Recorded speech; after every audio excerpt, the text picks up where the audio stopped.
Welcome back. The Nifty mildly in the green right now, just about 20 odd points. It's that time of the year and that time of the day also where, volumes and interest both extremely low. Though we are seeing a fair amount of interest in a couple of these mid-cap names. IRCTC is the one that should come up for you. Remember, we started a new series and IRCTC is actually the one which saw the lowest rollover from December to Jan. And let's see how this pans out for, the IRCTC stock in this month, primarily because, ahead of the budget, there would be around some chatter around the rail, etc. too. And rail stocks actually did well in all of 2022. So IRCTC is one of those which had underperformed, down 11% this month, currently doing well. Because of its underperformance, the rollovers were low.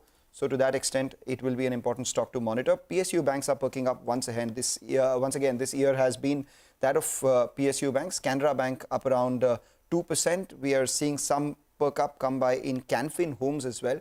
The management had alluded to some value creation opportunities in Canfin Homes as the new MD is announced. But as we draw close to 2022, global inflation and subsequent interest rate hikes by most global central banks was the key highlight for markets from around the globe.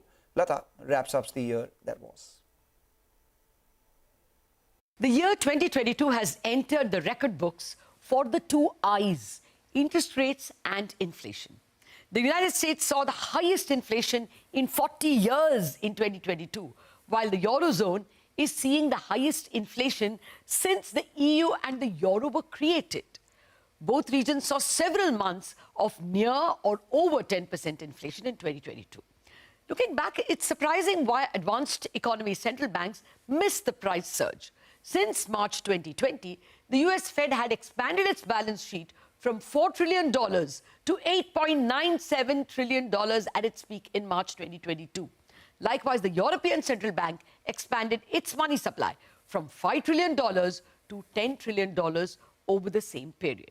This hugely excessive money supply was chasing fewer goods thanks to COVID dislocations and finally the Russia-Ukraine war, which led to a drastic fall in the supply, especially of wheat and gas, for a while. The Fed was the first to pivot. On November 29, 2021, Jerome Powell, for the first time, dropped the word transitory in his description of inflation. What followed was the fastest ever rate hikes in the history of the United States, Europe, and indeed most countries.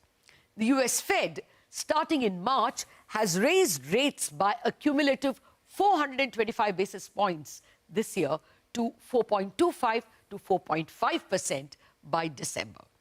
The ECB, European Central Bank, wasn't far behind in raising rates. It has raised rates 4 times by a cumulative 250 basis points. The Bank of England raised rates by 325 basis points, divided over 8 hikes, although it began hiking in 2021 itself. 2022's legacy to economic literature was the word pivot. Almost every central bank was caught napping on inflation and had to take a 180-degree change or a pivot from their dovish stance. The US Fed pivoted in November 2021, like I told you.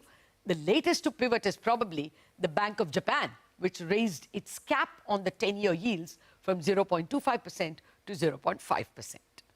Back home too, inflation was a headache, but not quite as ugly as it was in the developed Western economies. It stayed outside or above the mandated 2 to 6% zone in which CPI has to stay. So this forced the RBI to write to the government explaining why the mandate wasn't met. The letter, unfortunately, wasn't made public. Inflation apart, the Indian economy had a good 2022. At likely 6.9% growth rate for 2022, India was one of the fastest growing large economies. Growth was reflected in the robust demand for credit growth, as you can see, 7.5% to 17.5% over the year. The steady rise in GST collections and direct tax collections is another proof. And now these taxes look set to surpass budget targets by a good measure. The worries were the twin deficits. While fiscal deficit at 6.4% for the central government and 2.6% for the states is the known devil, the one that sneaked up was the rise in current account deficit, triggered by a fall in exports. thanks to the global slowdown. Of course, crude prices was another reason. The rupee therefore fell around 10% in 2022. Now, if the I words, inflation and interest rates, dominated mind space in 2022, the R word may dominate 2023. Recession, shallow or deep, is expected to hit the United States and Europe. The IMF forecasts global growth to slow from 6% in 2021 to 3.2% in 2022 and to 2.7% in 2023. At 2.7, it would be the weakest since 2001, except for the global financial crisis and the COVID-19 pandemic years. As a result, India's growth is also seen slipping to around 6% in 2023, but it may still be one of the fastest growing large economies. Now, that's the bright side. The dark side could be continued weakness in rural demand, lethargic private sector capex, and continued high fiscal deficit. Well, I began by saying 2022 is the year of the two I's, inflation and interest rates. 2023 may be the year of R, or recession, harsh or mild. But ultimately, everything depends on the three C's: crude, COVID, and climate.